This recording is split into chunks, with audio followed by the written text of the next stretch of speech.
पर ये सब नहीं कर सकते। तो साइंस वाले के पास एक प्लस पॉइंट क्या होता है, तो सब ये भी बस अकाउंट छोड़ के बाकी वो सब कर सकता है, ठीक है कि नहीं है।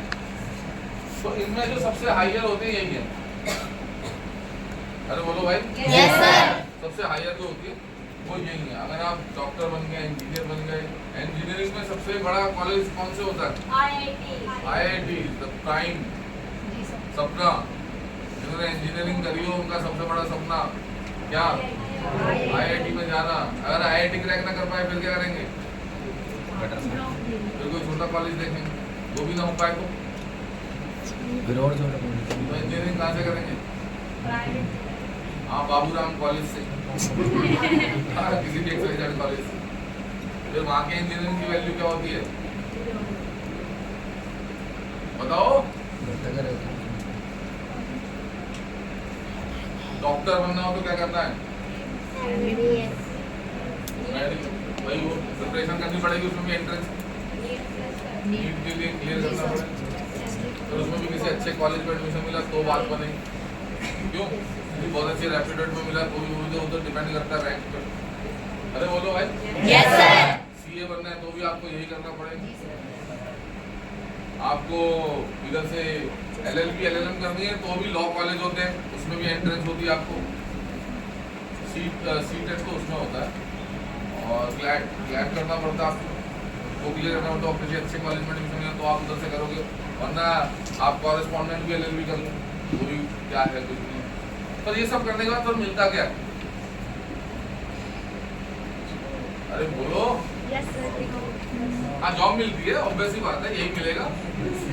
मान लो फॉर एग्जांपल मैं एक बात मान के चलते हैं छोटा सा। मान लो मैं पढ़ लिख गया और मैं किसी प्राइवेट फर्म में लग गया, ठीक है? Yes sir. अरे बोलो भाई। Yes sir.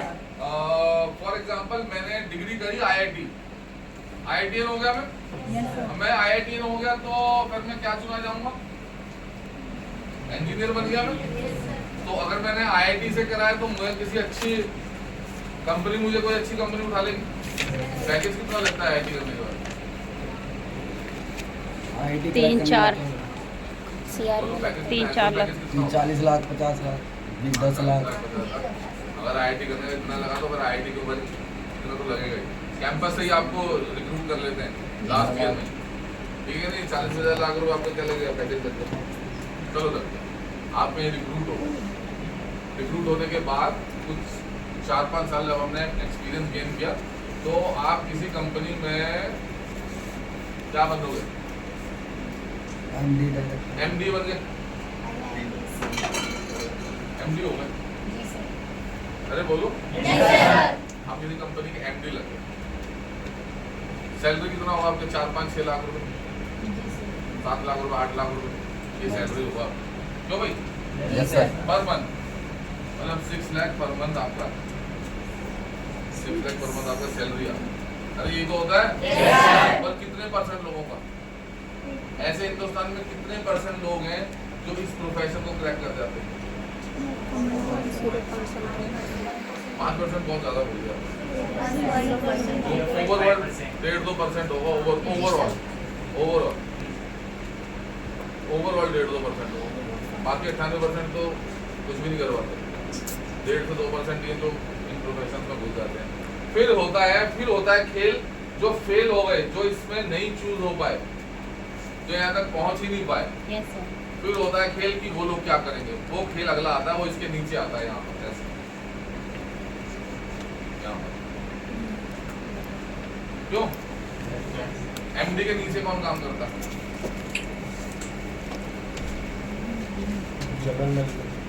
मैनेजिंग डायरेक्टर हो गया या CEO हो गया, उसके नीचे कौन काम करेगा? जनरल मैनेजर, CM हो गया, boss, assistant manager, country head, जैसे कंट्री हेड हो गए, GM हो गया, ठीक है कि नहीं है? इन लोगों ने क्या किया होता है? इन लोगों ने MBA किया होता है, सिंपल MBA। क्यों भाई? इनका सैलरी कितना होता है? सर 80-90। हाँ, इतना ही होता है, 1 लाख के करीब। पर मंथ सम में अराउंड 90 भी हो सकता है। फिर इनके नीचे कौन काम करता है?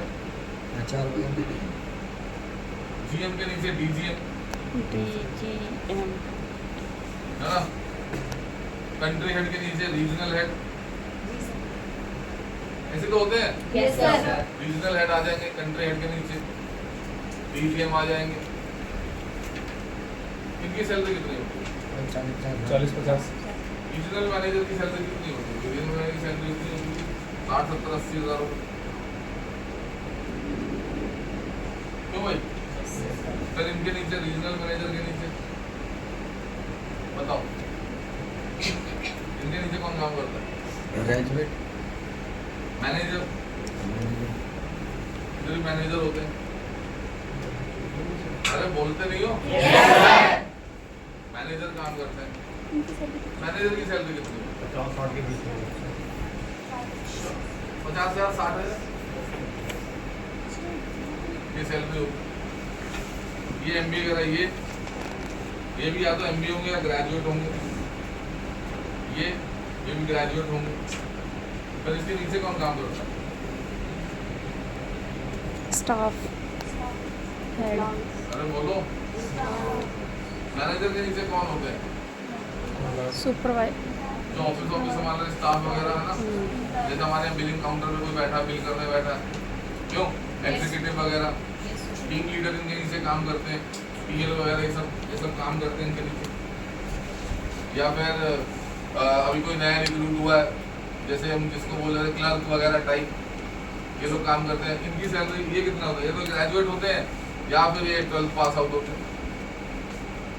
चलो, इनकी सैलरी कितनी होती है? 25-30 25 से 30,000 रुपये सैलरी होती है। फिर इनके नीचे कौन आते हैं?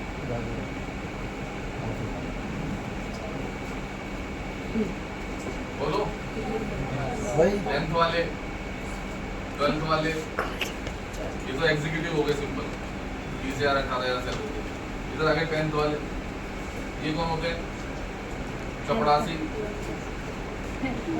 हाँ, ऑफिस बॉय, पानी पिलाना है, फाइल ले जानी है इधर उधर, ये तो होती है। अभी तुम में से कोई जॉब करे, अब ये कहे कि सर मेरी जॉब लग गई, अब से मैं नहीं आऊँ, तो मुझे अंदर से ही पता तुम्हारी जॉब क्या लगी। जी सर। मुझे कोई ज़्यादा हल्ला करने की जरूरत नहीं है। आई नो इंटरनली कि आप कहाँ तक पहुँचे। जी सर। Yes sir. आप 12th करके जॉब कर रहे हो तो मुझे मालूम है आप कहाँ तक पहुँचे हो। आप ग्रेजुएट होकर जॉब कर रहे हो तो मुझे मालूम है। अभी एक बच्चा ग्रेजुएट मिला है, उसको टेलीकॉलर का काम मिला है। ग्रेजुएट को तो टेलीकॉलर मिल रहे हैं। नहीं मिलते हैं इसके अलावा सर। कुछ है ही नहीं नहीं। मिलते हैं। हाँ, टेलीकॉलर मिल रहे हैं। 8,000 तो मेरा आपसे क्वेश्चन है, और मेरा हर किसी से एक क्वेश्चन है यस सर। कि जब भी हम 11वीं करते हैं, 10वीं करते हैं, तो हमारा सपना तो ये होता है। जी सर। जब मैं 10th में 11th किया था, कर रहा था, तो मेरा सपना भी ये था कि मैं भी सिविल सर्वेंट बनूंगा। पर बनते कहाँ हैं? जी सर। होते कहाँ हैं? बोलो। मैंने अभी पिछले अपार्टमेंट में यही बात पूछी थी पहले में। जी सर। बनते कहाँ हैं? हम में से, अब आप में से ज्यादातर बताओ कहाँ पर हो आप लोग इस पूरे खेल में? आपका नंबर कहाँ है? सबसे नीचे। अच्छा चलो, ये तो हुआ 10th तक, चलो ऑफिस बॉय बन गया कहीं जॉब हो। जो बेचारे पढ़े ही नहीं रहे, पैकिंग से जो थोड़ा बहुत पढ़ गए, छोटी मोटी नौकरी लग गई, फील्ड की नौकरी लग गई, 10वीं 12वीं लग गई, और जो पढ़ ही नहीं रहे वो बोला करो यार, कम ऑन, बोलना है। हमारे घर में हमारे पापा है, यस सर। कितना एजुकेट है 8 बताओ ना। 10 बीए फाइनल कर रहे हैं, अभी क्या करते हैं? बिजनेस करते हैं, जॉब वाले बेटा। आप अगर जॉब कर रहे हैं, 10th करें, क्या जॉब कर रहे हैं? प्लम्बर, छोटा मोटा हाथ का काम सीख जी लिया, सर। प्लम्बिंग का काम सीख लिया, ठेकेदार बन गए, तो यही होता है ना मैक्सिमम। और जॉब तो मैं आपसे क्वेश्चन है कि एक मिनट बंद कर लो भाई। और ये डाउन द लाइन आप लोग कहाँ पर आते हो बताओ? आप 10th वाले हो, आप 12th वाले हो, आप ग्रेजुएट हो, अंडर ग्रेजुएट हो, या फिर आप ये हो, आप कहाँ हो? आपका नंबर कहाँ है? डाउन द लाइन सबसे नीचे खड़े हो आप। मैं आपको सच बता रहा हूँ, डाउन द लाइन आप सबसे नीचे खड़े हो। और चाहते क्या है ये। अब आप जब स्मार्ट वैल्यू में आ जाते हो, Yes, sir. आप बिल्कुल मेरा सीरियसली जवाब देना। अब जब आप स्मार्ट वैल्यू शुरुआत करते हो, लोग कहते हैं नेटवर्क मार्केटिंग ऐसा, नेटवर्क मार्केटिंग वैसा। नेटवर्क मार्केटिंग बेटा बहुत बढ़िया है, जी सर। आज मैं तुम्हें समझा दूं। नेटवर्क हर चीज मार्केटिंग है यहाँ पर, Yes, हर sir. चीज, एवरीथिंग इज मार्केटिंग। आप किसी भी प्रोफेशन में चले जाना, कहीं पर भी हर चीज मार्केटिंग से जुड़ी है, हर चीज सेल और परचेज से जुड़ी है। अगर कुछ सेल होगा तो कुछ परचेज होगा, जब सेल और परचेज होगा तो पैसों का लेन और देन होगा। Yes, sir. ऐसे ही तो होगा। Yes, जब sir. पैसों का लेन देन होगा तो उसमें से कमाई उत्पन्न होती है, Yes, sir. तभी तो होती है। Yes, बिना sir. मार्केटिंग के कभी बोले कहीं भी सेल और परचेज नहीं है, लेकिन सैलरी हमारी बराबर टाइम से आएगी, ऐसा हो ही नहीं सकता।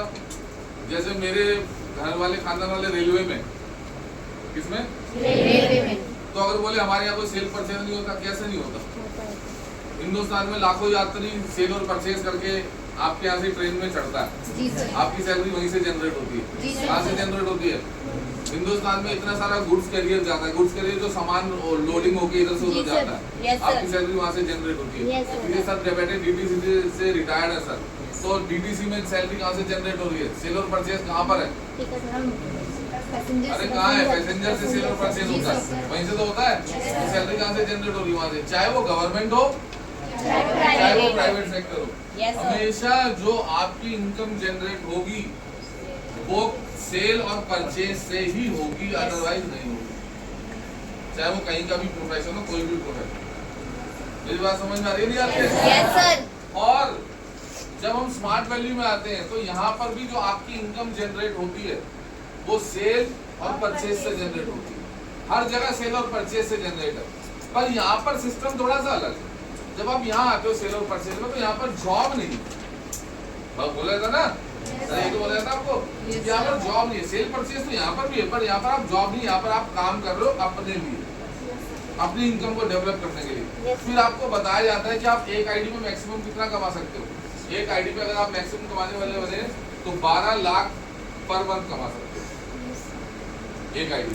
फॉर एग्जांपल यहाँ पे मैं हूँ ऐसे, और मेरी यहाँ पर ऐसे टीम चल रही है, ऐसे तो होता है। Yes, sir. Yes, sir. तो आप कितने कमा सकते हो? 12 लाख पर, 6 लाख चेक से, 6 लाख बोनस, जी या सर। मैक्सिमम अर्न कर सकते। अगर आपको 10वीं हो, मेरी बात को ध्यान से सुनना भाई, जी सर। अगर आप 10वीं हो और आप यहाँ बैठे हो ऑफिस बॉय, और अब आपने जिद बना ली कि नहीं भाई मैं भी यहाँ तक पहुंचूंगा, तो बताओ कैसे पहुंचोगे? इम्पॉसिबल। बोलो सिद्धू जी, बताओ। आप ग्रेजुएट हो, आप ग्रेजुएट में मान लो यहाँ बैठे हो, मुझे टॉप इनकम अर्न करनी है किसने, तो मैं क्या करूँगा? क्या किस वे में हार्ड वर्क तो रिक्शे वाला भी करता है और हमसे ज्यादा ही करता होगा। अभी चला रहा होगा रिक्शा, धूप में भी चलाएगा रिक्शा, Yes, sir. नहीं चलाएगा धूप में, सिर पे कपड़ा रख के चला रहा होगा रिक्शा, पर वो तो हमसे बहुत ज्यादा हार्ड वर्क है। सिर्फ हार्ड वर्क से तो काम बनेगा, स्मार्ट वर्क तो चाहिए साहब। पर जब मैं कह रहा हूँ यहाँ से यहाँ तक कैसे पहुंचेंगे बताओ? इस जन्म में नहीं पहुंचेंगे। आज मैं आपको ये बता देता हूँ, एक बार जो आपने पढ़ाई कर ली वो आपके साथ चिपक गई ऐसे लेवल रख के, अब आप इससे ज्यादा नहीं बन सकते। अगर एक बार किसी की एलिजिबिलिटी एज किसी जॉब को लेने की 24 साल है और आप 25 के हो गए, तो आप अब अगला जन्म लेना, तब दोबारा से 21-22 के होना और तब इस जॉब में अप्लाई करना। अगर एक बार आप एलिजिबिलिटी एज से आगे चले गए फिर क्या होगा? अरे बोलो, किसी जॉब को अप्लाई करने की एलिजिबिलिटी एज है 21 साल, आप वो पार कर गए तो बन नहीं सकते, कैसे बन जाओ? Yes, sir. आपको अब आज मान लो आप यहाँ ग्रेजुएट हो गए, और यहाँ पर अगर आप ग्रेजुएट होते तो IIT कहलाते, पर आज आप सोचते हो मैं अब ये करूँगा, कैसे कर लोगे? आपकी एलिजिबिलिटी एज होगी 0। तो अब आपको अगर यहाँ तक पहुँचना है तो मैं आपको क्लियर बता दूँ, एक जन्म और लो, फिर जरूर पहुँचो। LLB कर सकते हो आप साइड बाय साइड, उसको उसका कुछ फायदा नहीं है। ऐसे LLB कर रहे हो, बथेरे वकील घूमते हैं कोर्टों के बाद 50 रुपये में आपका चालान छुड़वाते हैं, 50 रुपये, कोर्ट भी नहीं धोया होता बेचारों को, बथेरे वकील घूम रहे हैं। कभी कोर्ट के बाहर चले ना, आप बस कूदना है एक बार कोर्ट के बाहर, आपके पीछे लग जाएंगे। Yes, sir. जैसे सब्जी मंडी में भी इतना बुरा हाल नहीं, इतना कोर्ट के बाहर हाल है। Yes, sir. सब्जी मंडी में भी आलू वाला आपके पीछे नहीं आएगा, भाई साहब आलू ले लो, भाई साहब आलू ले लो, भाई साहब आलू ले लो, नहीं, वो भी अपनी दुकान में बैठा हुआ। जी, पर सर। कोर्ट में अगर आप कूदोगे तो आपके पीछे पीछे 4 मुनीम चलने शुरू हो जाएंगे, Yes, sir. वकील चलने शुरू हो जाएंगे। हाँ जी भाई साहब क्या केस है, हाँ जी भाई साहब बताओ क्या केस है, अरे हमें बताओ तो, हमें बताओ तो, हमें बताओ तो। जबरदस्ती वकील तो आपको पकड़ ऐसे लेते हैं। मिल जाएगा वहाँ गाजर मूली की रेट जी, में। sir. बिल्कुल सही बता रहा हूँ मैं आपको। Yes, sir. तो वो वाला बन जाए तो वो तो कभी भी बन जाए। अरे भोजन दे। Yes, sir. तो अगले एक जन्म तो और चाहिए, अगले जन्म हुए IIT नहीं की तो, है ना। अब मेरे को बताओ, अब हमने शुरू किया है यहाँ ये, मैं आपको बिल्कुल क्लियर शब्दों बता रहा हूँ, सेल परचेज हर जगह है। जब सेल परचेज यहाँ पर भी है और सेल परचेज ही यहाँ पर भी है, पर यहाँ पर जो सेल परचेज है इसको मैं मान लो यहाँ पर हूँ और मुझे इस टॉप इनकम पर पहुँचने के लिए अगला जन्म लेने की जरूरत है नहीं। Yes, sir. Yes, sir. अगला जन्म लेने की जरूरत नहीं भाई। 5 से 10 साल कड़ी मेहनत with smart work, Yes, sir. आप यहाँ से यहाँ पहुँच जाओ, आप यहाँ से यहाँ पहुँच जाओ, कोई अगला जन्म लेने की जरूरत नहीं। यहाँ पर भी सेल एंड परचेज ही करके पहुँचना था और यहाँ पर भी सेल एंड परचेज करके ही पहुँचना है, जी, sir. ऐसे ही पहुँच रहे हैं। बस फर्क सिर्फ इतना है कि इस काम को पीढ़ियों से लोग कर रहे हैं। कितने पीढ़ियों से, कि पढ़ दादा भी करते थे, पढ़ दादा भी करते थे, पढ़ दादा भी करते थे, पढ़ दादा भी करते थे, दादा भी करते थे, पिताजी भी करते थे, हम भी कर रहे हैं। तो यहाँ पर कोई हंसेगा नहीं। और यहाँ पर तो पढ़ दादा की तो दूर की छोड़ो, पहली जनरेशन ही हमें जो करना शुरू करेगा। Yes, sir. और जब आप पहली जनरेशन में किसी काम को करना शुरू करोगे, फर्स्ट जनरेशन में जब आप किसी काम को करना शुरू करोगे, लीग से हटकर किसी काम को करना शुरू करोगे, दुनिया से हटकर किसी काम को करना शुरू करोगे, Yes, sir. तो लोग तो आपको रोकने वाले यहाँ पर मिलेंगे ही मिलेंगे, बस इतना ही फर्क है। Yes, बस sir. आपने कुछ नहीं करना, उसे इग्नोर करना है, सीखने पे ध्यान देना है, मेहनत करनी है और करते ही चले जाना है। सेल एंड परचेज ही यहाँ पर। जी, sir. मेरी बात समझ में आ रहा है? Yes, yes, और sir. मैं गारंटी देता हूँ यहाँ से यहाँ पर टॉप इनकम को आप यहाँ पर पकड़ लोगे। Yes, sir. Yes, sir. ठीक, मेरी बात समझ में आ रही है? Yes, sir. देखना आपको डस्टर पड़ा है क्या? अरे यार